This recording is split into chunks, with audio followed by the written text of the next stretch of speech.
Hello everyone, আজকে তোমাদের সাথে যে ভিডিওটা শেয়ার করতে চলেছি সেটা হলো সরস্বতী পুজোর দুদিন আগে বা আগের দিনের ভিডিও। তো ভিডিওটা অনেক দিন ধরে ছিল কিন্তু শেয়ার করা হয়নি। তো ইনি আমাদের বাড়িতে প্রত্যেক দিন খেতে আসে, আর আমার বাড়িতে তো প্রচুর পাখি আছে, তোমরা যারা আমার ভিডিও রেগুলার দেখো তারা জানো। তো সেই পাখিদের যে খাবারগুলো খাঁচার পাশে পড়ে থাকে সেটা উনি খেতে আসে।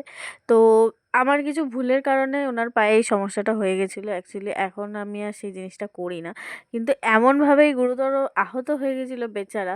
তো হাঁটতে কষ্ট হচ্ছিল। তো একদিন মানে একদিন না, অনেকদিন ধরে ধরার চেষ্টা করেও ধরা যাচ্ছিল না।